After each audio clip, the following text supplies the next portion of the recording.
बिस्मिल्लाहिर्रहमानिर्रहीम। अस्सलाम वालेकुम व्यूवर्स, मैं हूं शेफ़ मारिया और आज मैं आप लोगों के लिए बहुत ही मज़ेदार से बेकरी स्टाइल चिकन पेटीज़ की रेसिपी लेकर आई हूं, जिसको बनाना बेहद आसान है और ये बहुत ही आसानी के साथ घर में बनके तैयार हो जाते हैं। आज की इस वीडियो में मैं आपको पफ पेस्ट्री डो भी बनाना बताऊँगी और 1 घंटे के अंदर हम ये डो बना के तैयार कर लेंगे। बहुत ही शॉर्ट टाइम में ये बन के तैयार हो जाते हैं, ज़्यादा मेहनत भी नहीं लगेगी और ये बेकरी स्टाइल पेटीज़ आप लोग घर में बना के तैयार कर सकते हैं। तो चलिए आइए वीडियो स्टार्ट करते हैं। तो इसके लिए मैंने लिया है 1 पाव के बराबर मैदा। इसके अंदर हम ऐड करेंगे 1 टीस्पून के बराबर नमक। चीनी ऐड करेंगे इसमें 1 टेबलस्पून। इन दोनों को मिक्स कर लेंगे अच्छे से। अब ऑयल ऐड करेंगे 2 टेबलस्पून के बराबर और ऑयल को भी अच्छी तरीके से मिक्स कर लेंगे। फिर थोड़ा थोड़ा सा पानी ऐड करेंगे और इसका सॉफ्ट डो बना के तैयार कर लेंगे। अच्छा, पफ पेस्ट्री डो जो है लोग अक्सर घबरा जाते हैं क्योंकि बहुत लंबा चौड़ा सा प्रोसेस होता है। ये बहुत ही आसान प्रोसेस मैं आपको बता रही हूँ कि आपको 2 से 3 स्टेप में ये बन के तैयार हो जाएगा। तो देखें डो हमारा बन के तैयार हो गया नरम सा। इसको हम कवर करके छोड़ देंगे 10 मिनट के लिए। काउंटर टॉप पर ही छोड़ दीजिएगा।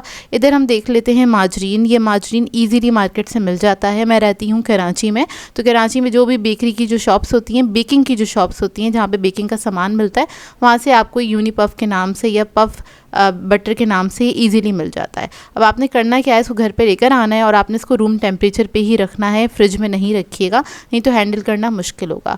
अब आपने ये लेना है तकरीबन 250 ग्राम्स के बराबर और इसको आपने अच्छी तरीके से हाथ पे मैश कर लेना है ताकि थोड़ा सा सॉफ्ट हो जाए और जब हम डो में इसको रखेंगे तो ये स्प्रेड होने में आसानी हो जाएगी, यानी कि बेलने में आसानी हो जाएगी।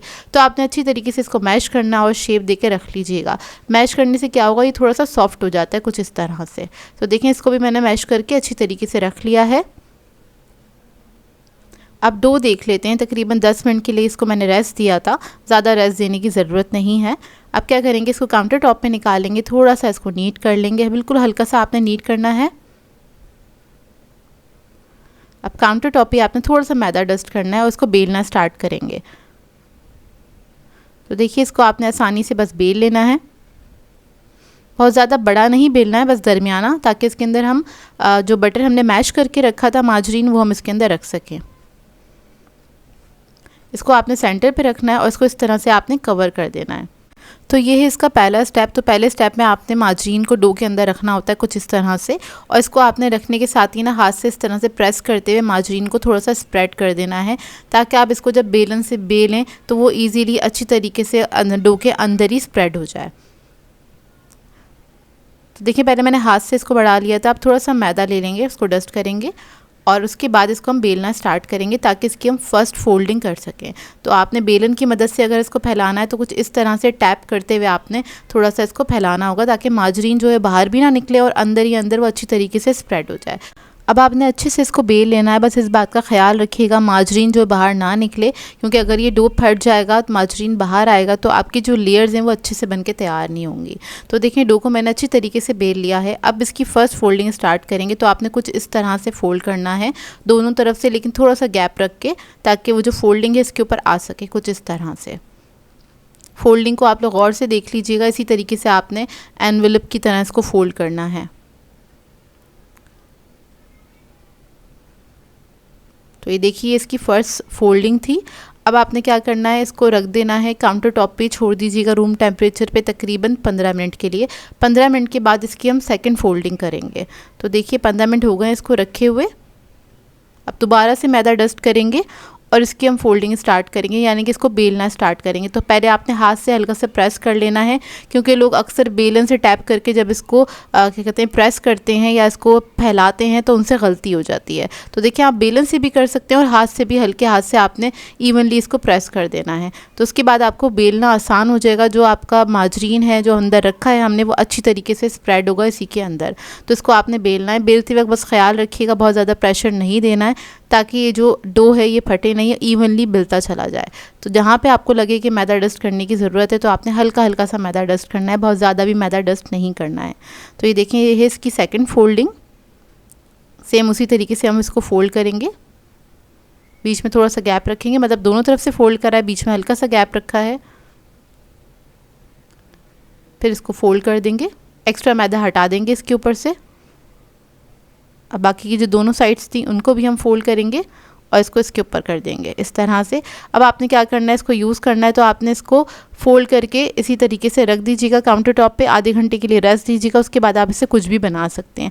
हमें बनाने हैं पेटीज़, तो उसको फोल्ड करके मैंने रख दिया था। यहाँ पर मैं पेटीज़ की फिलिंग बनाने के लिए आ गई हूँ। तो इधर मैंने पैन ले लिया था, इसके अंदर ऑयल ऐड करा है तकरीबन 3 to 4 टेबल स्पून के बराबर। 2 डली मैंने ली थी प्याज की, इसको स्लाइसेस में कट कर लिया था, वो ऐड कर दिए। इसको हल्का सा हम फ्राई करेंगे,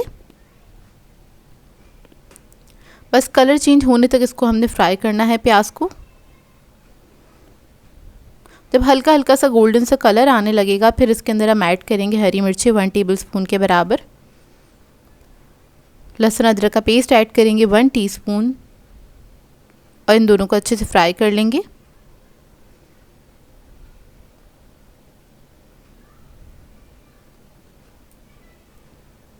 जब ये अच्छे से फ्राई हो जाएगा, फिर इसके अंदर हम ऐड करेंगे मैदा 1 टेबल स्पून के बराबर। मैदा ऐड करने के बाद आपने मैदे को भी अच्छी तरीके से फ्राई कर लेना है, हल्का सा भून लेंगे मैदे को। उसके बाद इसके अंदर हम दूध ऐड करेंगे, तो थोड़ा थोड़ा करके आपने दूध ऐड करना है। तो देखिए मैंने बहुत थोड़ा सा दूध ऐड किया था, इसको मिक्स कर लेंगे। तो ये जो मिक्सचर है ये थिक होना स्टार्ट हो जाएगा, फिर उसके बाद थोड़ा सा दूध आपने और ऐड कर देना है। तो मैंने तकरीबन 1.25 कप के बराबर दूध ऐड किया था, थोड़ा थोड़ा करके।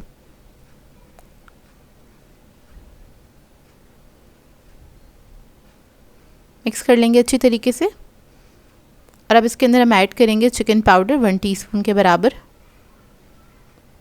कुटी हुई लाल मिर्च ऐड करेंगे 1 टीस्पून, काली मिर्चों का पाउडर ऐड करेंगे 1 टीस्पून, नमक ऐड करेंगे इसमें 1 टीस्पून। 1 टीस्पून से थोड़ा सा कम ऐड किया था नमक, क्योंकि चिकन पाउडर में भी नमक होता है, मतलब वो थोड़ा सा सॉल्टी होता है। इस सबको मिक्स कर लेंगे अच्छी तरीके से। और अब इसके अंदर हम ऐड करेंगे बॉयल चिकन। बॉयल और शेडेड चिकन है ये, तकरीबन 300 ग्राम्स के बराबर चिकन था। एक ब्रेस्ट फिले ले लिया था मैंने, उसको मैंने बॉयल करके श्रेड कर लिया था मोटा मोटा सा।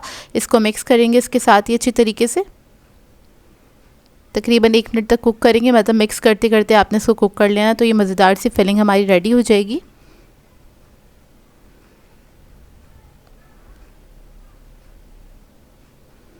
तो देखिए इस तरह से आपने अच्छे से इसको मिक्स कर लेना है।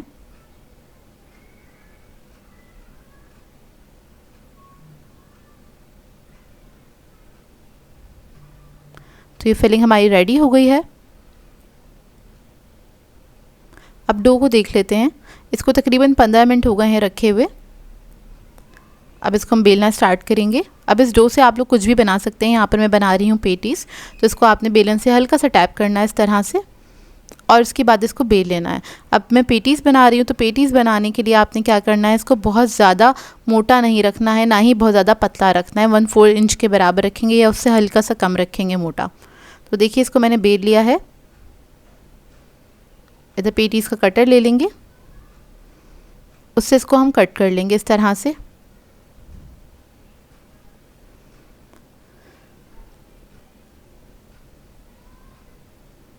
अब इसकी जो बाकी की डो बची है ना, उसको हम वेस्ट नहीं करेंगे, उसको आपने दोबारा से बेलना है। लेकिन किस तरह से बेलना है मैं आपको दिखा देती हूँ। यहाँ पर मैं दिखा रही थी कितना मोटा इसको मैंने बेल के कट किया है।